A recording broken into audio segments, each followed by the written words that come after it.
परम शांति बाबूजी। बाबूजी, आज हम बात करेंगे लाइफ आफ्टर डेथ के बारे में। दुनिया भर के बहुत सारे लोगों ने लाइफ आफ्टर डेथ के ऊपर बहुत सारी बुकें लिखी हुई है। आप विकिपीडिया पे ढूंढ सकते हैं कि इतने लोगों ने बुक वीडियो अनलिमिटेड लिखा हुआ है। अब जिसमें से कुछ सही है कुछ गलत है, वो तो लोग अपने आप अपने एक्सपीरियंस से डिसाइड करेंगे। पर हम आपसे सच इसलिए जानना चाहते हैं क्योंकि आपकी दुनिया देखने की दृष्टि पूरी अलग है। अब हम आपसे परम सत्य जानना चाहते हैं कि सबने अपने अपने अपने लेवल पे जो बात बताई है, लेकिन हम रियलिटी आपसे जानना चाहते हैं कि अब आगे ये रियलिटी में होता क्या है, कैसे होता है, क्यों होता है, लाइफ आफ्टर डेथ की क्या दुनिया है, कैसी दुनिया है। अब मैंने थोड़े से क्वेश्चन लिखे हुए हैं जो मैं आपको पूछूंगा। जैसे मैंने बेसिक क्वेश्चन ये पूछा था कि मनुष्य क्यों जन्म लेता है, जन्म लेने का हेतु क्या है। अगर उसे वो हेतु समझ आ जाए, उसका जो एम है वो समझ आ जाए, तो वो डेफिनेटली वो ट्राई करेगा कि वो जो उसका एम है वो पूरी लाइफ में पूरा हो जाए मृत्यु से पहले। दूसरा क्वेश्चन था, क्या क्या आत्मा मृत्यु के बाद भी सोच सकती है? क्या गर्भ के अंदर भी आत्मा सोच सकती है? उसके बाद होता है कि मृत्यु के बाद सबसे पहले क्या अनुभव होता है। जब वो देह को त्याग करता है तब उसको क्या अनुभव होता है, वो आत्मा कहाँ जाती है, किन किन को मिलती है, सूक्ष्म लोक क्या है, कहाँ पे ये सब चीज़ें होती है। उसके बाद है, क्या दान पुण्य करने वाला, परमात्मा को याद करने वाला, जगत कल्याण करने वाला, योगी जैसा जीवन बिताने वाला उस आत्मा का सूक्ष्म लोक में जाती है तो उस समय उसको क्या अनुभव होता है। हम सब कुछ प्रैक्टिकली ये जानना चाहते हैं कि लाइफ आफ्टर डेथ, मतलब अभी हमने एक वीडियो भी आपका बनाया था पहले, लेकिन इतनी सारी डिटेल हमने अभी तक शेयर नहीं की है। और हालांकि मेरे पास 3 पेज भर के पूरे क्वेश्चन है, मैं आगे पूछता रहूँगा। टोटल 20 क्वेश्चन है। तो आप शुरुआत करिए कि लाइफ आफ्टर डेथ क्या है। देखो, मनुष्य जो है जी। 5 तत्वों का जो शरीर है, हम्म। उसके बाद की जो दुनिया है, हम्म। 3 तत्वों की दुनिया। आत्मा जब ये शरीर छोड़ देती है, 5 तत्वों की दुनिया, जी। जिनको मर जाते हैं, ऐसा कहते हैं ना, ऐसा मर गया, राइट। शरीर छोड़ दिया माना मर गया। ठीक है। मगर आत्मा वास्तव में शरीर छोड़ देती है। मगर 3 तत्वों का शरीर तो उसके साथ जाता है ना, बिल्कुल। कर्म बंधन के साथ, आत्मा के साथ कर्म बंधन में जाता है। हम्म। तो आत्मा तो अजर अमर अविनाशी, आत्मा का विनाश नहीं होता। हम्म। मगर वो 2 तत्वों वाला जो शरीर है, जी। जल और पृथ्वी वाला शरीर छोड़ता है, सूक्ष्म शरीर उसके साथ, आत्मा के साथ बाहर निकलता मतलब आकाश, वायु और अग्नि, 3 तत्वों का। जिनको अंतवाग शरीर कहते हैं। ठीक है। जिसको अंतवाग सूक्ष्म शरीर भी कहते हैं। सूक्ष्म शरीर भी कहते हैं, अलग अलग नाम है। अंतवाग शरीर होता ठीक है। है। पूरी प्रोसीजर में धीरे धीरे बताऊंगा आपको। जी बिल्कुल। क्योंकि क्या, ये बहुत लेंथी प्रोसीजर है। बिल्कुल सही। आत्मा के साथ क्या जाता है, पहले ये समझो। आत्मा के साथ कर्म बंधन जाता है उसके। ठीक है। पूरी जिंदगी में जो कर्म बंधन किया, पाप या पुण्य का जो हिसाब किताब है, वो आत्मा में रिकॉर्डिंग होता है। राइट। और वो उसके हिसाब से सूक्ष्म शरीर ऐसा होता है, राइट। कर्म बंधन के हिसाब से। तो अंतवाग शरीर जब बाहर निकलता है, और फिर ये अंतवाग शरीर जो क्योंकि बाहर निकल जाए तो ये रह जाएगा, पुतले में क्या रहेगा, शरीर में रहेगा जल और मिट्टी, 2 तत्व रह जाएंगे। राइट। वैसे भी साइंस वाले कहते हैं ना कि 80% तो पानी है हमारे शरीर में। हाँ, मतलब काफी 75 to 80% है, मोर देन 2/3 ऐसा कहते हैं, मोर देन 2/3। राइट। तो ये जल तत्व और पृथ्वी तत्व आत्मा में भारीपन होता है। इसलिए मनुष्य आत्मा बेचारा ये आत्मा को, आत्म स्वरूप को, आत्मज्ञान को, परमात्मा ज्ञान को इमर्ज नहीं कर पाता, सुन नहीं पाता, और माया है, माया में फंस जाता है। माया में फंस जाता है। इसलिए पूरे जन्म का हिसाब किताब के हिसाब से उसका अंतवाग शरीर भी उसके हिसाब से ही बनता है। ठीक है। जब जीता आत्मा जिंदा होती है, मनुष्य जिंदा है, राइट, तब जो पूरे कर्म के हिसाब किताब से अंतमति सो गति होता है उसकी, शरीर छोड़ते वक्त उसकी बुद्धि में, मति माना बुद्धि, उसी के हिसाब से वो आत्मा की गति और सदगति या दुर्गति होती है। राइट। अब मनुष्य, आपने प्रश्न पूछा कि मनुष्य जीवन का मतलब क्या है, मनुष्य क्यों बनता है। हाँ, ऐसे बता दो पहले, मनुष्य क्यों बनता है। मनुष्य तो ऊपर पहले तो जब भगवान ने, शिव ने, ब्रह्मांड के मालिक ने जब बनाई तो पहले फरिश्ताओं की दुनिया बनाई थी। पहले तो एक बताया था, कई लोग गाते नहीं, काय का तूने दुनिया बनाई, क्या तेरे मन में समाई, तू भी तड़पता होगा। राइट। हाँ, ये गायन है ना। राइट। तो जो अज्ञानी लोग है ना, वही कहते हैं तू ही सब कुछ करता है, तू ही नहीं। मगर वो तो एक बार अच्छी दुनिया बनवाता है, ब्रह्मा द्वारा सृष्टि का सर्जन करवाता है, ठीक है। विष्णु द्वारा पालना और शंकर द्वारा विनाश कराता है। ठीक है। तो जो फरिश्ताओं ने भी मल्टीपल फरिश्ता संकल्पों द्वारा सृष्टि बनाई, बेहिसाब फरिश्ता बने, फिर फरिश्ता से गिरते हुए आए तो 3 तत्वों में आए, देवता बने, और देवता से भी देवताओं ने भी बेहिसाब सृष्टि बनाई, संकल्पों द्वारा सृष्टि बनती गई। तब धीरे धीरे देवता भी गिरते गए तो मनुष्य बने। अब बेहिसाब समय से मनुष्य चलता रहता है, जन्म मरण के चक्र में आता रहता है मनुष्य, बेहिसाब समय। ठीक बात है। अब मनुष्य जन्म मरण के चक्र में आता रहता है, मगर माया इतनी जबरदस्त है कि विकारों में मनुष्य आत्मा हमेशा फंसी रहती है। राइट। काम, क्रोध, लोभ, मोह, अहंकार में फंसी रहती है। इसलिए ज्ञान नहीं होता। परमात्मा का सच्चा ज्ञान न होने के कारण आत्मा के अंदर, जो आत्मा तमो प्रधान बन चुकी है, जब आत्मा का सर्जन होता है, आत्मा का जन्म होता है, आत्मा का, शरीर का नहीं, आत्मा का जन्म होता है बेहिसाब समय पहले। ठीक है। तो आत्मा तो अलग अलग समय पे अलग जन्म लेती है ना, अलग अलग कैटेगरी की आत्माएं। मेरे पुराने वीडियो में मैंने बोला हुआ है।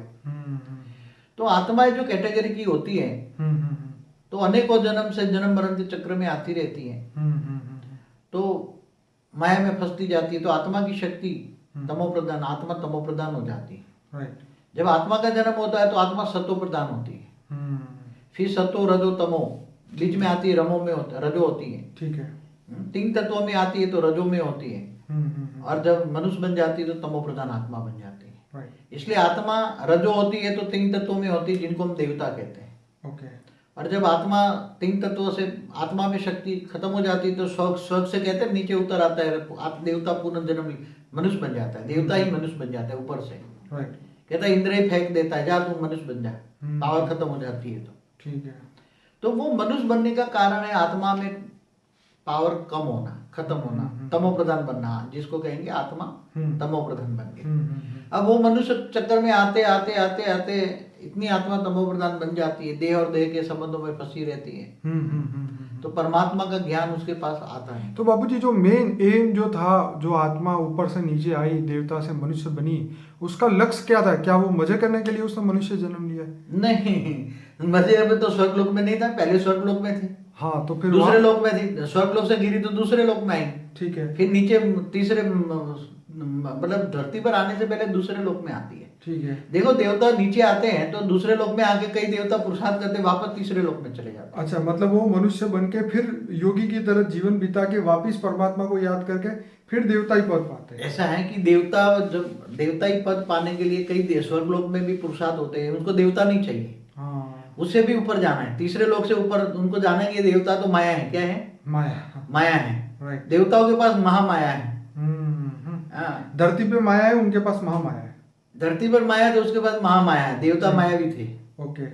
तो वो जो शत्रु प्रधान आत्मा होती हैं, वो स्वर्ग लोक में भी एक साइड में, चौथे लोक में जाने का एक रास्ता होता है। राइट। तो ऊपर स्वर्ग लोक नहीं टिकती, चौथे लोक में, स्वर्ग लोक से महालोक में चली जाती है। राइट। महालोक, जनलोक, तपलोक, फिर ब्रह्मापुरी, विष्णुपुरी, शिवपुरी में चली जाती है, फिर परम धाम में चली जाती है। मगर इनके पास जहां जाने का ज्ञान ही ना हो तो कैसे हो जाएगी आत्मा को? ये सब कुछ आत्मा जब मनुष्य बनती है, मनुष्य जीवन कहते हैं बहुत वैल्यूबल है। ये मनुष्य जीवन है। आत्मा, देवता भी चाहते मैं मनुष्य बनूं, इसलिए मनुष्य जीवन की बहुत वैल्यू है। और मनुष्य जीवन में आपने जो ज्ञान पाया, केवल स्वर्गलोक में नहीं, तुम्हें परम धाम में जाने का ज्ञान होना चाहिए, शिव परमात्मा को ज्ञान होना चाहिए, इससे भी आगे महाशिव के पास जाने का, गैलेक्सी में। तो ये आत्मा को ज्ञान होता है, तब मनुष्य जीवन में आत्मा अच्छा कार्य करती है, सत्कर्म करती है। तो आत्मा जब सत्कर्म करती है तो फिर मरने के बाद ऊपर जाती है। ठीक है, चलिए बाबूजी, अब बहुत बेसिक क्वेश्चन से हम आगे चलेंगे कि सुसाइड करने वाले, खूनी, बलात्कारी, जो घोर पाप करने वाले हैं, जो अर्थ बाउंड लोग हैं, संसार लालचू लोग जो है, आत्माएं हैं, उनका क्या हाल होता है? देखो, जो महापापी आत्माएं हैं, तो महापापी आत्मा जब शरीर छोड़ती है ना, राइट, तो पहले तो कहते थे धर्मराज आगे ले जाता है उसको, क्या बोलते हैं उसके दूत, क्या इसके, हाँ, हाँ हाँ। वो क्या बोलते हैं उसको, आगे ले जाते थे। ठीक है। मगर अभी ऐसी व्यवस्था खत्म हो गई, पहले व्यवस्था थी। यमराज अपने यमराज, हाँ यमराज अपने दूत भेज के उसको ले जाता था। यमदूत। यमदूत, फिर चंद्रगुप्त चित्रगुप्त का चौपड़ा चलता था और हाँ, वो हाँ। पाप पुण्य के हिसाब बताया जाता है। ये मगर पुराना हो गया। अभी तो वहाँ ऑटोमेटिक सुपर कंप्यूटर लगे होते हैं ओके। और आत्मा में भी रिकॉर्डिंग होती है। हम्म। तो आजकल तो क्या, जिस धर्म को मानने वाली आत्मा होती है, राइट। उसी धर्म की आत्मा उसके पास, जैसे सूक्ष्म जगत में भी उसी धर्म की आत्माएं, धर्मात्मा ऊपर होते हैं। तो यहाँ जैसे कोई भी धर्म को मानने वाला है तो ये उसी धर्म की आत्मा उसको अगर वहां अपने सूक्ष्म जगत में वहां ले जाएगी। ओके। और मगर जो महापापी आत्मा है उनको आसपास में कोई धर्म वाली आत्मा नहीं है और महापापी है तो उसको कोई धर्म वाली आत्मा नहीं ऊपर ले तो जाएगी। नास्तिकों का क्या होता है? अब वही जो महापापी आत्माओं को इसकी कैटेगरी की आत्माएं घेर लेती हैं, जैसे वो शरीर छोड़ती है। हाँ, हाँ, हाँ। तो महापापी आत्मा आसपास मंडराती है। ठीक है। शरीर छोड़ने से पहले के आसपास वाली आत्माओं को, महापापी आत्माओं को पता लग जाता कि ये शरीर छोड़ने वाला है, ओहो। तो उसको अपने ग्रुप में शामिल कर लेती है। राइट। तो महापापी आत्मा तो ये आसपास में धरती पर ही रहता है, धरती के आसपास ही रहती है, इससे ऊपर तो जा नहीं मतलब सकती। जैसे आपने 200 किलोमीटर का रेंज जो वो बताया, देख वो तो क्रॉस ही नहीं कर सकती। 200 किलोमीटर तक ये आत्माएं तो नहीं जाती। महापापी आत्माएं तो समझो कि 20 किलोमीटर ऊपर तक नहीं जा सकती। राइट। 20 किलोमीटर, क्योंकि देखो एक नियम होता है क्यों नहीं जा सकती, इसका कारण बताओ। कोई भी आत्मा कितना ऊपर जा सकती है, इसका एक बेसिक प्रिंसिपल है। आप बताइए। आत्मा में जितनी शक्ति होती है इतना ऊपर जा सकती है। हाँ, हाँ। कोई 10 किलोमीटर से जा सकती है, कोई 20 किलोमीटर, कोई 50 किलोमीटर, कोई 100 किलोमीटर, कोई 200 किलोमीटर, कोई 500 किलोमीटर, कोई 1000 किलोमीटर। राइट। तो इसका ये बेसिक प्रिंसिपल क्या है, आत्मा में शक्ति कहाँ से आती है। जो महापापी आत्मा है, महापापी आत्माओं में जो उसका 3 तत्वों का शरीर है, वो इसमें वायु तत्व बहुत भारी होता है। और जिनका वायु तत्व भारी होता है, राइट, तो वायु तत्व उसको धरती की ग्रेविटी में वायु तत्व अट्रैक्ट करता है, इसलिए ऊपर नहीं जा पाएगा। 10 किलोमीटर भी नहीं जा पाएगा। मैं तो कहता 1 किलोमीटर तक नहीं जाएगा। ऐसी महापापी आत्मा है। हाँ, जैसे आपने 1 किलोमीटर भी नहीं जा पाएगा। मतलब जो वायु तत्व, जो उसके सूक्ष्म शरीर में वायु तत्व का जो शरीर है, वो उसके विचार वायु, मतलब विचार इतने भारी हो जाते हैं कि उसकी वजह से उसका सूक्ष्म शरीर चल ही नहीं सकता। जब कोई भी आत्मा का विचार तमो प्रधान होता है, तो उसका वायु तत्व का शरीर, वायु और अग्नि दोनों का कॉम्बिनेशन होता है। हाँ, और उसी तरह आकाश फॉलो करता है, आकाश तत्व। राइट। तो तीनों तत्वों का शरीर बहुत भारीपन होता है। तो बाबूजी, जैसे बहुत मोटा बंदा, जैसे 500 किलो का बंदा चल नहीं सकता, इसी तरह वो आत्मा के अंदर भी विचार इतने नेगेटिव आ जाते हैं कि उसका सूक्ष्म शरीर भारी हो जाता है और वो भी आगे ट्रैवल नहीं कर सकता। ज्यादा स्पीड नहीं होती। जैसे मनुष्य भारी होता है, ऐसे सूक्ष्म शरीर भारी होने के कारण हाँ। एक घर से मंदिर, मंदिर तक घर और आसपास में घूमती रहती है आत्मा। इससे ऊपर 1 किलोमीटर भी नहीं जा सकती। वाह। 500 मीटर भी नहीं जा सकती, आधा किलोमीटर भी नहीं जा सकती, ऊपर उड़ नहीं सकती, कहने का मतलब। हाँ। तो अंत में उसकी दुर्गति होती है। वैसे तो बाबूजी सूक्ष्म शरीर का तो स्पीड बहुत होती है ना, उसकी तो मन की गति होती है। मगर वो जो सूक्ष्म शरीर जिनका भारी होता है, वो नहीं, वो हाई अच्छी आत्मा होती है। हाँ। जिनकी आत्माओं पर कर्मों का बोझ अच्छा हो, कम हो, अच्छी आत्मा है, अच्छे कर्म किए। राइट। तो आत्मा में कर्मों का बोझ कम होता है, पाप कम होता है। आत्मा पुण्यशाली कहते हैं ना, पुण्य वाली है। तो उसका सूक्ष्म शरीर भी अच्छा होता है, इसलिए वो 1 किलोमीटर 2 किलोमीटर तक जा सकती है, 5 किलोमीटर तक जा सकती है। इससे ज्यादा ऊपर जाने के लिए बहुत पुरुषार्थ करना पड़ता है। तो बाबूजी ऊपर नहीं जा सकती, लेकिन क्या जैसे अमेरिका, यहाँ से मरी हुई जो आत्मा है, मृतक आत्मा, वो अमेरिका जा सकती है कि नहीं? बहुत हाई क्वालिटी आत्मा ही ट्रैवल कर सकती है। जमीन के ऊपर भी ट्रैवल? जमीन के ऊपर भी। ओहो। जमीन के ऊपर भी कई आत्मा, जैसे आपने बताया महापापी आत्मा है, घोर, जिनको पिशाच कहते हैं, भूत पिशाच कहते हैं ना, वो ज्यादा ट्रैवल नहीं कर सकते। ज्यादा ट्रैवल करने में भी उसको टाइम लगता है। ओके। जैसे ट्रैवलिंग, उसकी आत्मा की शक्ति नहीं है, तो सूक्ष्म शरीर भारी है, तो इसकी स्पीड नहीं आती। जा सकती है धीरे धीरे, मगर फिर थक लग जाएगी। इसलिए ज्यादातर ऐसी आत्माएं घर में बैठी रहती हैं, या उसके ग्रुप होता है, ऐसे तमोप्रधान आत्माओं का ग्रुप होता है। जैसे शराब के अड्डे हैं, तो मरने के बाद शराब पीने वाली आत्माएं शराबियों में अड्डे में चली जाएगी, वहां शराब पीने वालों में प्रवेश करके शराब पिएगी। जो उल्टे काम करने वाले हैं तो उल्टे काम में जाएंगे। बाबूजी, कई बार ऐसा मैंने सुना भी है, देखा भी है वीडियो में, कि कोई पेड़ के पास शराब की बोतलें चढ़ाई जाती है, कई पेड़ के पास जाके सिगरेट चढ़ाई जाती है। वहाँ पे ये भी लिखा होता है, मतलब लोग कहते हैं ऐसा कि यहाँ पे सिगरेट चढ़ाने से तुम्हें ये प्राप्ति होगी, इन दारू चढ़ाने से ये होगा ना। तो ये सब बातें जो है उसके बारे में, जैसे कई बार कोई झाड़ के नीचे, पेड़ के नीचे या कोई भी जगह पे एक फायदा होता है कि तुम यहाँ देसी दारू चढ़ाओ या इंग्लिश दारू चढ़ाओ या तम्बाकू चढ़ाओ या सिगरेट चढ़ाओ।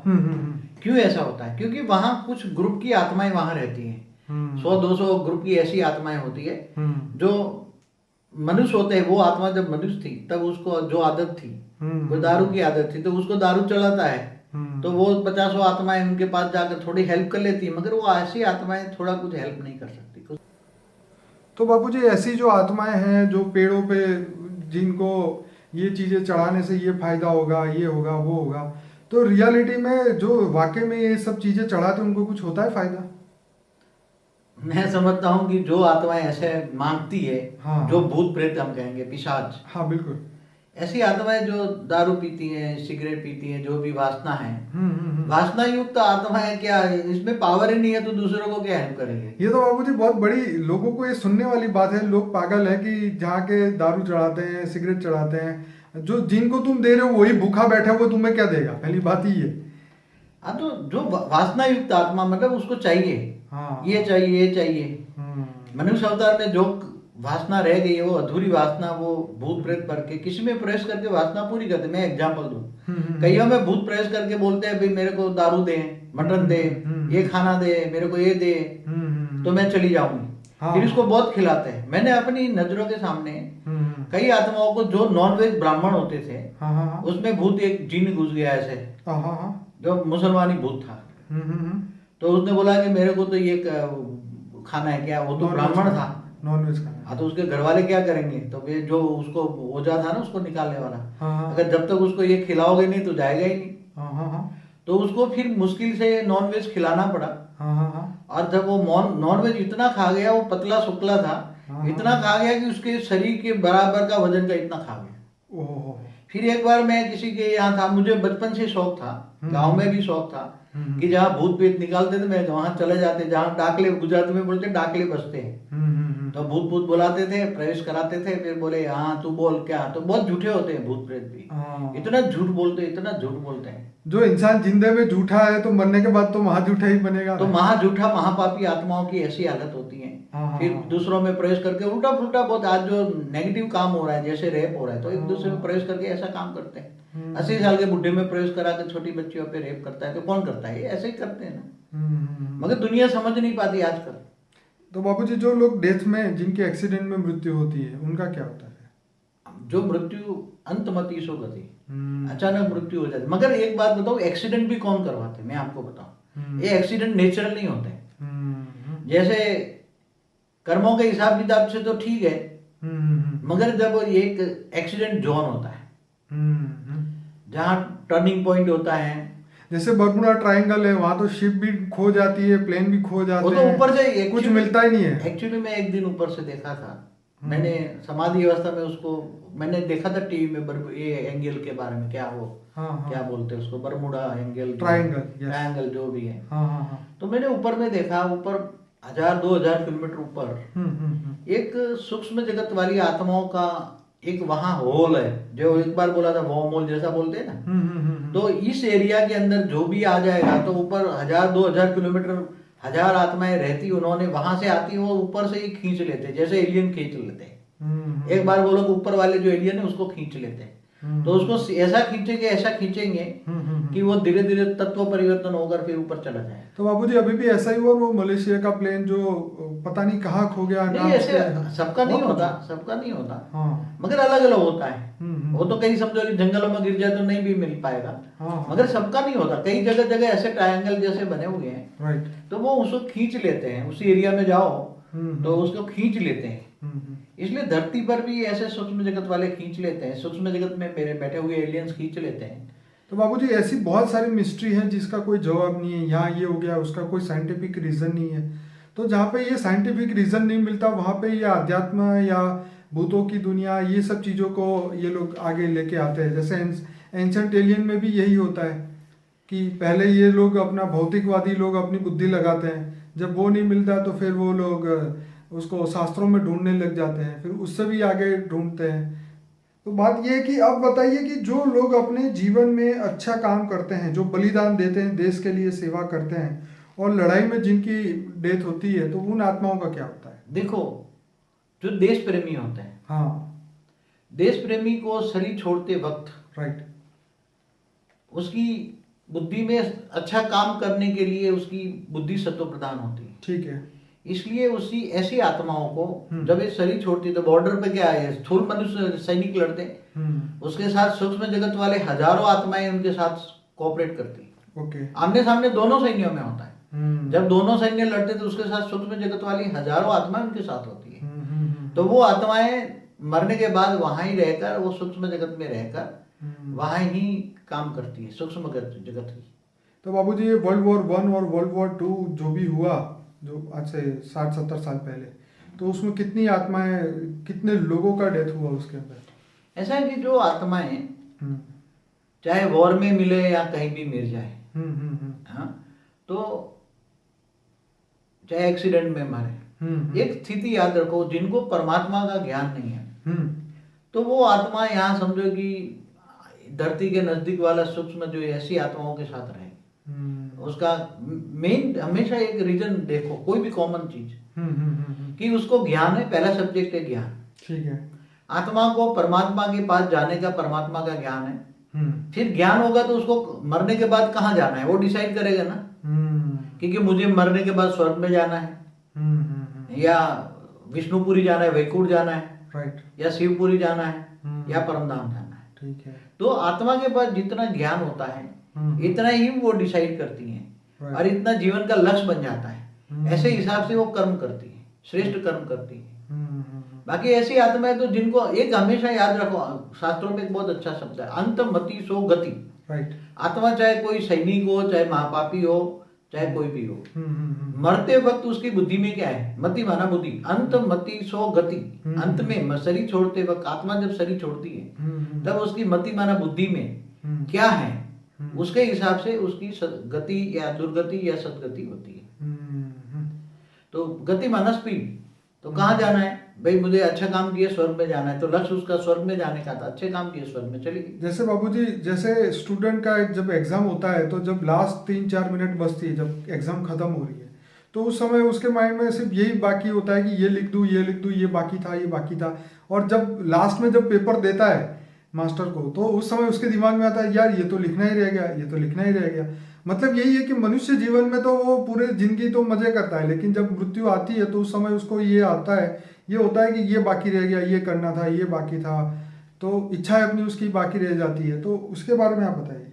देखो, आत्मा जब जवान होती है ना, मनुष्य जब जवान होता है, राइट, तब तक तो मायावी दुनिया में बहुत बोलता है मैं बूढ़ा होकर ये भगवान को याद करूंगा, क्या कहता है, लाम लाम भज, पर मगर बुढ़ापे में राम की जगह लाम लाम हो जाता है, क्योंकि उसका शरीर काम नहीं करता ना। बिल्कुल। अंगम गलितम, अंग गल जाते हैं, अंगम गलितम परितम तुंडम दशरम हीनम जातम तुंडम, ना, तो जो अच्छा श्लोक है संस्कृत में।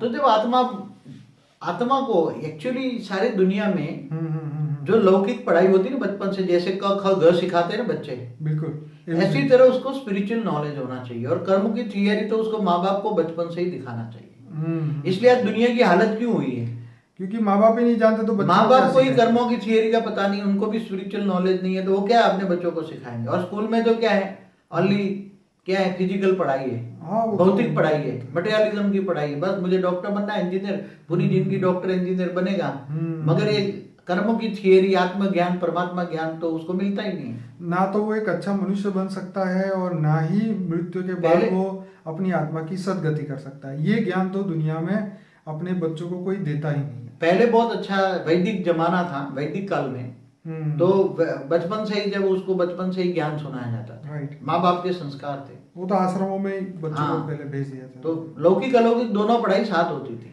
चलिए बाबूजी आगे बढ़ते हैं कि अच्छे और बुरे स्वभाव वाले लोगों का क्या हाल होता है। देखिए, जैसे एक इंसान है बहुत अच्छा है, जैसे नरसिंह मेहता है, हमें सब बहुत ही अच्छा सोचा, और एक बंदा है जो पूरी जिंदगी बुरा ही सोचता रहा, हालांकि बुरा नहीं किया, लेकिन ऐसे लोगों की क्या गति होती है? देखो, ऐसा है जैसे नरसिंह मेहता है, तो पूरे जन्म तक उसने राधा कृष्ण की रास लीला के गायन गाए, उसने बहुत अच्छा गाना एक है, उसका ज्ञान देखो कितना ऊंचा ज्ञान है उसका। उसने एक गाया है कि अखिल ब्रह्मांड में एक तू श्री हरि, जूझवे रूपे अनंत भाषे, वेद माँ वेद तू तत्व माँ तत्व तू। तो उसको इतना ज्ञान था। तो ज्ञानी तो आत्माएं तो फिर जो श्री हरि का उपासक था, फिर वो निराकार को भी मानता था। राइट। तो वो जहाँ उसका लक्ष्य होता है, जीने का लक्ष्य होता है, तो अंतमति सुगति ऊपर चला जाता है। और जो दूसरे बताए, क्या बताए, वही अच्छे और बुरे स्वभाव वाली, जो हाँ, बुरे अच्छे स्वभाव और बुरे स्वभाव वाली। हाँ, जैसे अच्छा स्वभाव है, देखो अच्छा तो आपने बताया, बुरे स्वभाव वालों को क्या? बुरे बताए ना, महापापी आत्मा है, दूसरों को दुख देते हैं, दूसरों का हक छीन लेते हैं, दूसरों को दुख देने का काम करते हैं। तो ऐसी आत्माओं को अंतिम समय में जब शरीर छोड़ने का वक्त आता है, राइट, तब उसको सारी जिंदगी याद आता है। और शरीर छोड़ते वक्त वो शरीर नहीं छोड़ सकता। राइट, अंत में सोते सोते उसका पैरालिसिस हो जाता है, कर्म बंधन सामने आता है, तो बहुत दुखी होता है, शरीर छोड़ते छोड़ते रोता है। जो भी मिलने आए उसको बोलते हैं सबको मिल के आओ, तो जो भी सामने आता है उससे माफी मांगता है, मुझे माफ कर देना, तुझे दुख दिया, माफ करना, माफी मांगता रहता है ना। राइट। ऐसी महापापी आत्मा है। और जो अच्छे स्वभाव वाली आत्मा होती है, तो उसको पता होता है मैंने इस जन्म में तो कोई कर्म नहीं किया, पाप नहीं किया, इस जन्म में तो मैंने कोई विकर्म नहीं किया, पाप किया है। मगर अगले जन्मों के संचित कर्म, कई जन्मों के संचित कर्म सामने आते हैं। राइट। कई बार कहते नहीं जिंदगी में तो उसने पाप नहीं किया, फिर कहाँ से उसको ये दुख होता है। तो भाई संचित कर्म है, कई जन्मों का हिसाब किताब उसके सामने आता है। बाबू जी, आपने जैसे पहले भी बोला है कि जो आत्मा जब बनी, जब रियलिटी में आत्मा का जन्म हुआ, शरीर का नहीं आत्मा का, तो अनंत समय से, जैसे आपने बताया 2 करोड़ साल से तो वो पृथ्वी पर ही है। जीवन और मृत्यु के चक्र में करते करते पता नहीं हजारों उसके जन्म हो चुके हैं। जैसे कृष्ण ने भी अर्जुन को बोला था कि मेरे भी बहुत जन्म हुए, मेरे भी हुआ, तू तेरा नहीं जानता पर मैं जानता हूँ। तो ऐसी तरह जब इंसान इतने जन्म लेता जाता है, नेगेटिव सोच होती जाती है, तो वो तो फिर उसको कुछ ज्ञान नहीं रहता, तो फिर वो बुरे स्वभाव को ही समझता है कि ये मेरा नेचुरल स्वभाव है। देखिए, हालांकि परमात्मा ने सबको बहुत बढ़िया बनाया था, लेकिन अच्छे स्वभाव को उसने खुद ही छोड़ दिया है। वो नेगेटिविटी को ही पकड़ के चलता है और वही सोचता है कि यही मेरा रियल स्वरूप है। चलिए बाबूजी, इससे भी आगे बढ़ते हैं कि जब सूक्ष्म जगत और कारण जगत में, जैसे आपने पहले भी बताया था कि कारण जगत में, सूक्ष्म जगत में मंदिर, आश्रम, ज्ञान केंद्र बहुत सारे हैं, तो वो आत्माओं को हेल्प करते हैं। तो वहाँ पे किन आत्माओं की एंट्री हो सकती है? फिर वहाँ पे साधु संत सिद्धों की, गुरुओं की जो आत्मा है, उनका वहाँ क्या रोल रहता है? देखो, बहुत बड़ा क्वेश्चन है। जैसे स्थूल जगत में जो साधु संत महात्मा जो देख रहे हैं जी, ऐसे ही वो आते हैं सूक्ष्म जगत से। वो सूक्ष्म जगत वाले अवतारी पुरुष है। क्या है? अवतारी साधु संत है। ठीक है। वो भी सूक्ष्म जगत में भी अच्छा काम करना चाहते हैं। जैसे वो 100-200 करोड़ किलोमीटर भी हो सकते हैं। राइट। कई करोड़ किलोमीटर भी ऊपर हैं, कई 2 करोड़ किलोमीटर भी हैं, कोई 50 करोड़, कोई 100 करोड़ किलोमीटर भी हैं, कई 1 लाख करोड़ किलोमीटर भी हैं। क्योंकि थोड़ा सारा सूक्ष्म जगत है ना, 10 खरब करोड़ किलोमीटर है। कितना? क्योंकि सूर्य की ग्रेविटी तो 7.5 खरब किलोमीटर तक जाती है। ठीक है। इससे ऊपर तक सूक्ष्म होता है। तो बेहिसाब आत्माएं, वहां जो आत्माएं रहती हैं, तो धरती पर आकर कल्याण करना चाहती हैं। राइट। धरती पर आकर इसलिए होता है कि उसको नीचे कोई आत्माएं उसकी कर्म बंधन से फंसी पड़ी है, तो उसका कल्याण करने के लिए धरती पर आती हैं, साधु संत बनकर अच्छा कार्य करती है। राइट। मगर अंत में ऐसे ही सूक्ष्म जगत में भी है कारण जगत। कारण जगत माना विष्णुपुरी, वहां भी बहुत अच्छी आत्माएं होती हैं। कारण जगत में महान आत्माएं होती हैं। आपका एक सेपरेट वीडियो है कारण जगत का, जिसको ज़्यादा इंटरेस्ट है वो देखेगा। लेकिन मेरा ये कहना है कि जब ये आत्मा अच्छे कर्म करके जब वो ऊपर जाती है, तो वापिस वहाँ उसको साधु संत और जितने उसके गुरुजन हैं उसको वहाँ मिलते हैं, तो उसके बाद क्या होता है? वो रोल क्या रहता है उनको? देखो, क्या वो उनको ऊपर से ही आत्मा से परमात्मा बनने का पढ़ाई ज्ञान सब कुछ दिया जाता है, कि उसको वापस धरती पे भेजा जाता है कि ये करके आ? ज्यादातर जो निचली क्वालिटी के सूक्ष्म तन से आती है ना, जो धर्मपिता धर्म को, ठीक है, वो क्या कहता है, जब शरीर छोड़ने का वक्त होता है, तो उसके जो साधु संतों के जो भक्त की आत्माएं हैं, उसको ले जाकर ऊपर अपने साधु संत के पास, ऊपर अपने धर्म गुरु के पास ले जाती है। तो क्या ऊपर मंदिर आश्रम सब कुछ है? सब कुछ है। जैसे इससे भी अच्छे है, मंदिर आश्रम सब कुछ है। ओके। तो वहाँ वो मंदिर आश्रम रहती है। फिगर हाई क्वालिटी वो वहाँ आत्माएं भी, यहाँ जैसे ज्ञान लेने के भटकती है ना आत्माएं, ये आश्रम इधर इधर भटकती रहती है। बिल्कुल बिल्कुल। ऐसी तरह सूक्ष्म जगत में भी एक बार आत्माएं भटकती रहती हैं। मगर पता लगता है कि भाई उससे भी ऊपर वाला, ऊपर में सूक्ष्म ऊपर में जाऊं मैं। समझो कि 1 लाख करोड़ किलोमीटर ऊपर मैं जाऊं, हाँ तो वहां अच्छे साधु संत बैठे हैं ओके, जो मुझे अच्छा ज्ञान देंगे। जैसे ऋषि, महर्षि, हाँ ब्रह्म ऋषि। हाँ, तो अलग अलग लेयर्स बताए ना, हाँ जैसे महालोक, जनलोक, तपलोक। Right right right. तो जैसे कोई महालोक में पहुंचा तो उससे ऊपर अगर 5वें लोक में, जनलोक में जाने की कोशिश करेगा, राइट तो वहां पे ऋषि मुनि उसको ज्ञान देके तुझे ऊपर कहाँ जाना है, कैसे जाना है, उसकी आत्मा की विधि बताते हैं। फिर वो आत्मा तपस्या करती है। तो आत्मा को बोला था तुम्हें ऊपर जाना है, तो पावर किसके, आत्मा किससे पावर लेगी? आत्मा में जब पावर आएगा तो जो उसका सूक्ष्म शरीर में पावर आएगा, राइट सूक्ष्म शरीर में पावर आएगा तब ऊपर जा पाएगी ना।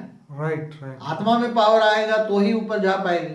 हाँ, इसलिए वहां त्याग तपस्या करती है। राइट आत्मा जब तपस्या करती है, आत्म स्वरूप में स्थित होकर तपस्या करती है, तो आत्मा निसंकल्प बनती है। राइट तो उसका आकाश तत्व में पावर ज्यादा आता है। राइट और जब आकाश तत्व में पावर ज्यादा आता है, हाँ तब ऊपर जाने की शक्ति ज्यादा आती है। राइट राइट राइट क्योंकि आकाश तत्व जितना पावरफुल होता है, राइट इतना ही दो तत्व कम होते, भारीपन कम होता है। इसलिए निसंकल्प होकर अपने इष्ट देव की आराधना करती है आत्मा, तो जितना भी निसंकल्प होती है।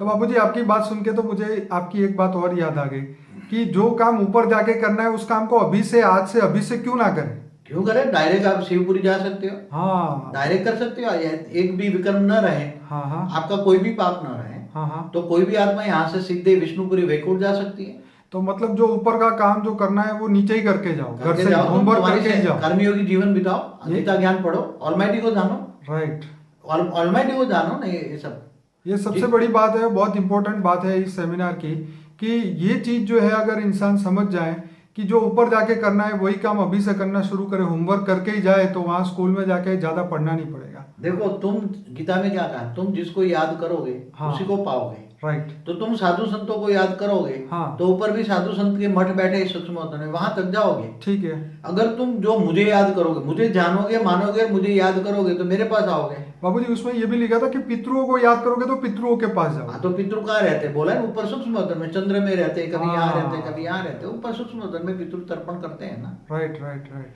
इसलिए तुम एक सीधी सी कॉमन चीज है, और कॉमन सेंस भी है, जो ज्ञानी तो आत्मा होगी उनको बताऊं कि तुम जिसको याद करोगे उसी को ही पाओगे।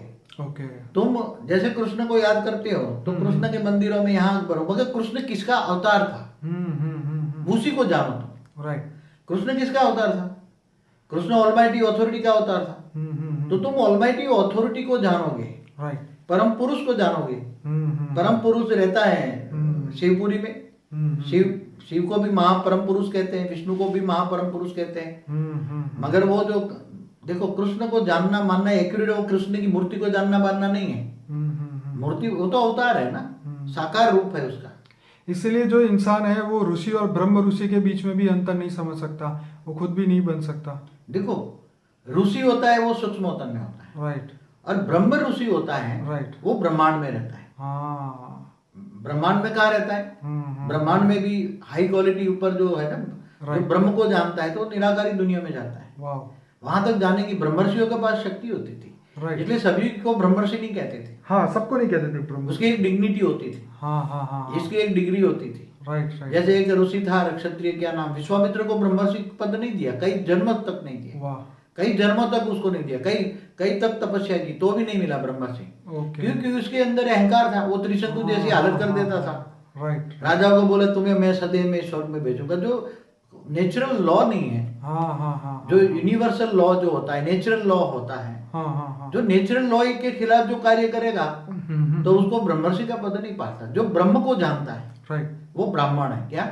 ब्रह्म माना अविनाशी ब्रह्म को जानता है, निराकारी ब्रह्म को जानता है, माना ज्योतिर्लिंग को जानता है, वो ज्योतिर्लिंग की पूजा करता है, अविनाशी ब्रह्म की उपासना करता है, निराकार की उपासना करता है, जो परम धाम में रहता है। तो परम धाम में सीधा चला जाता है, उसको कोई रोक नहीं सकता, सीधा निराकारी। क्यों नहीं? उसके जाने की स्पीड क्या है? हाँ। कहता है ना, देखो वो आत्मा को जाने की स्पीड क्या है। राइट। जो ब्रह्मर्षि होता है, ऋषि जैसे, उसने ब्रह्म को जान लिया, उसको पता है ब्रह्म परम धाम में रहता है, निराकार है। राइट। तो डायरेक्ट परम धाम में निराकार ज्योतिर्लिंग बनाकर, ज्योतिर्लिंग शिवलिंग नहीं, बराबर, ज्योतिर्लिंग और शिवलिंग में बहुत अंतर है। ये आपका सेपरेट वीडियो है, लेकिन हम बाबूजी इसके बारे में बात करेंगे।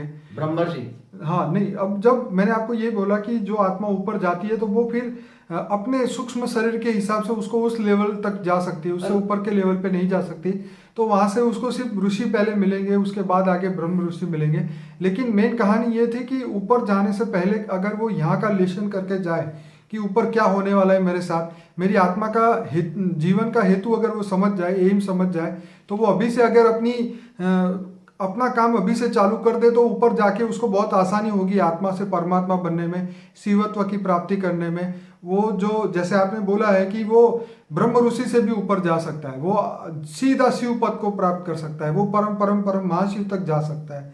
तो ये बहुत आपने डीप बात बताई थी। लेकिन फिर भी यहाँ पे जो हमारे बेसिक क्वेश्चन है, जैसे अब दूसरा क्वेश्चन है कि आकाशिक रिकॉर्ड जो कलेक्टिव बैंक है, जिसके अंदर पूरी दुनिया की आत्माओं के कर्म रिकॉर्ड होते हैं, उसके बारे में कुछ बताइए।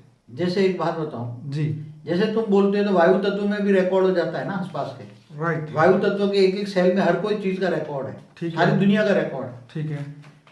ऐसी तरह ऊपर जो आकाशीय रिकॉर्ड कहता है, जो हमारा आकाश सुपर कंप्यूटर, आकाश तत्व में ऑटोमेटिक वो सुपर कंप्यूटर सब में रिकॉर्ड होता है। हम्म। पूरा आकाश तत्व ही सुपर कंप्यूटर है, पूरा आकाश ही सुपर कंप्यूटर है। जैसे बाबूजी कि आपको बीच में बात बोलूं कि जैसे आपने बोला कि हर चीज उस वायुमंडल में रिकॉर्ड होती है, तो कई एग्जाम्पल हमने टीवी में सुने हुए देखे हुए कि कोई ऋषि कोई पेड़ के नीचे तप करता है तो उसके अंदर उस पेड़ में इतनी शक्ति आ जाती है, उस जमीन में इतनी शक्ति आ जाती है, जमीन में से पानी निकलने लगता है। मतलब बहुत सारे वेराइटीज चीजें होती है। और तो ये चीज भी होती है ना, क्योंकि वहां के वायुमंडल में ये चीज रिकॉर्ड हो गई है ना उस पावर की। देखो कोई भी ऋषि मुनि कोई भी जगह पे तपस्या करता है, राइट, तो वहां से वो परम तत्व की मात्रा उसके आसपास आती है। राइट। समझो कि 50-100 मीटर की रेंज में वो परम तत्व होते हैं। तो वहां वायु भी परम तत्व का होता है, जो पेड़ होता है पेड़ के अंदर भी परम तत्व जाते हैं, वो जो जमीन होती है जमीन के अंदर भी एक कण कण में परम तत्व जाते हैं, गहराई तक परम तत्व अंदर घुसते हैं। जैसे 50 मीटर के जाते हैं तो 50 मीटर जमीन के अंदर तक परम तत्व जाते हैं। अरे वाह। क्योंकि जमीन के अंदर भी तो आकाश तत्व है, जमीन भी एक तत्व है ना, तो उसके अंदर भी परम तत्व की मात्रा जाती है। तो आप लाखों साल के बाद भी वहां जाओगे, अगर आप थोड़ा सा योग लगाओगे तो आपको वो ऋषि की पावर का एहसास होगा। इसलिए कई कई जगह बहुत स्पेशल होती है। हाँ तो मिलेगा, तो लाखों साल के बाद भी वहां परम तत्व की मात्रा रहती है। उसको हवा का झोंका आएगा तो हवा ले जाएगी, मगर जमीन के अंदर जो 50 मीटर तक जो परम तत्व है उसके अंदर वो तो रिकॉर्ड रहता है, कई लाखों साल तक रहता है। तो अगर इंसान ये सोचे कि मैं अभी यहाँ पाप कर रहा हूँ, कोई मुझे देख नहीं रहा है, तो क्या वो इस पाप से छटक जाएगा? क्या वो इससे निकल सकता है? ऊपर में सब कुछ रिकॉर्ड हो रहा है, राइट। उसका सारा रिकॉर्ड वायुमंडल में भी रिकॉर्ड हो रहा है, राइट। आकाशीय रिकॉर्ड में सुपर कंप्यूटरों में भी रिकॉर्ड हो रहा है, राइट। और अपनी आत्मा में भी हर कहीं रिकॉर्ड हो रहा है। जैसे बाबूजी आपने एक सेशंस में ये भी कहा था कि जब इंसान पाप करता है तो सोचता है कि इसका फल तो मुझे आगे जाके मिलेगा, लेकिन आपने ये बताया था कि पाप का फल तो है तुरंत ही उसके मन में दुख आ जाता है, तो उसका मन जो है वो भारी हो जाता है। तो दुख जैसे उसने पाप किया तो तुरंत ही मन भारी हो गया। भारी होना, जैसे आपने बोला सुख और दुख पहले मन में आता है, तो दुख मतलब विकर्म किया और सामने तुरंत ही सजा मिल गई। देखो कोई भी आत्मा पाप कर्म करती है तो उसकी आत्मा पहले महसूस करती है, उसका मन पहले महसूस करता है, राइट। उसका मन महसूस करता है कि मैंने, मन खाता है कि मैंने अच्छा कर्म तो नहीं किया, अच्छा कर्म तो नहीं किया। राइट। क्यों? कोई भी कर्म, आत्मा को इतनी तो पहचान है अच्छा क्या है बुरा क्या है, इतनी तो पहचान है। उसके मन के अंदर तो बुद्धि में जजमेंट पावर तो है। हाँ। मन इतनी भले तमो प्रधान हो जाए मगर अच्छा क्या है बुरा क्या है कर्म क्या है वो जानती है। इसलिए मन जब कर्म बुरा होता है तो मन खाता है, और जब मन खाता है तो उसका कारण शरीर में डेफिसिट होता है। तो बाबूजी ये हृदय परिवर्तन कब होता है? जैसे सम्राट अशोक ने इतना बड़ा युद्ध किया, उसके बाद में जाके उसको अक्ल आई और फिर जाके हृदय परिवर्तन हुआ। ऐसा होता है जब कोई आत्मा महापाप करती है। हजारों की लाशों देखी उसने कलिंग में। कलिंग में मना आज का उड़ीसा, उसमें बहुत बड़ा युद्ध किया, लाखों की तादाद में लाशों का ढेर देखा। राइट। तो उसके अंदर ये हुआ कि मैंने पूरी जिंदगी ये राज सत्ता पाने में लिए ही बिताई। तो केवल ये अपना मन परिवर्तन केवल अपने मन से नहीं होता, मगर उसके साथ सूक्ष्म जगत वाली अच्छी आत्माएं जो होती कर्म बंधन से, तो सूक्ष्म जगत वाली आत्माएं उसको रेत मार के इमर्ज कराती है, तू क्या कर रहा है, तू क्या कर रहा है, सोच सोच, तो वो सोचने पर मजबूत करती है सूक्ष्म जगत वाली आत्माएं। तो बापूजी उसको पहले कराना चाहिए ना, मगर उसका कर्म बंधन कराएगा पहले टूटेगा ना, ऐसा ये बात भी ठीक है। उसको ये कराना था, हाँ, मगर बाद में अच्छे कर्म आ रहे हैं, अच्छे पुण्य का खाता उकलने वाला है, हाँ, पुण्य का खाता बनने वाली है, हाँ, तो सूक्ष्म जगत की आत्मा है उसके साथ आकर उसको रेत मार के इमर्स कराएगी। तो इसका मतलब ये है कि अगर हम कुछ बुरा काम कर रहे हैं तो ये समझिए कि हमारा बुरा कर्म आके हमें ये करा रहा है, लेकिन हमें ये भी साथ में रखना चाहिए कि हमारे अच्छे कर्म भी सामने आएंगे और हमारी बुद्धि परिवर्तन होगी। तो ये ऐसा कोई हर कोई नहीं करना चाहिए, ऐसा सोचना नहीं चाहिए। अच्छा, कर्म करने से पहले सोचना चाहिए। राइट, ज्ञानी पुरुष तो सोचने से पहले भी सोचता है कि मैं क्या सोचूं। ओके, ज्ञानी पुरुष तो निसंकल्प ही रहता है ज्यादातर, वो परमात्मा की याद में कर्मयोगी जीवन बिताता है, राइट, ऑलमाइटी ऑथोरिटी को ढूंढता है ज्ञानी तो आत्मा, और हमेशा कर्मयोगी जीवन बिताता है। उसको तो पता है हर पल पल मुझे परमात्मा से, ऑलमाइटी ऑथोरिटी से परम लाइट आ रही है, मेरी आत्मा में परम लाइट आ रही है, और परम लाइट आत्मा में आकर मेरा कारण शरीर चार्ज हो रहा है। जन्मों जन्म के विकर मुझे साफ करने हैं, जन्म जन्म के पाप मुझे धोलने हैं, जन्मों जन्म के पाप की धुलाई करनी है। तो ये समझ ले कि मनुष्य जन्म मिला है तो पाप की धुलाई करनी है। हाँ, तो मनुष्य जीवन इसलिए तो मिलता है पाप की धुलाई करने के लिए, फिर पाप को धुलाई कर जाओगे तो ऊपर जाओगे। चलिए बाबू जी, और आगे बढ़ते हैं कि ये पुनर्जन्म क्यों होता है और उसका रीजन क्या है, किसका जन्म होता है और किसका नहीं होता, कौन डिसाइड करता है कि तू अंबानी के घर जन्म लेगा कि तू गरीब के घर जन्म लेगा, कौन डिसाइड करता है कि तू मेल बनेगा या फीमेल बनेगा, कौन सा शरीर तुझे मिलेगा, ये कौन डिसाइड करता है? देखो ऐसा है, पहले तो ऊपर चित्रगुप्त बैठता था, पहले बहुत जमाने में, बहुत पुरानी बात हो गई। हाँ, ये तो बहुत हमेशा परिवर्तन होता रहता है। ठीक है, मगर अभी आत्मा के अंदर हर चीज रिकॉर्ड होती है।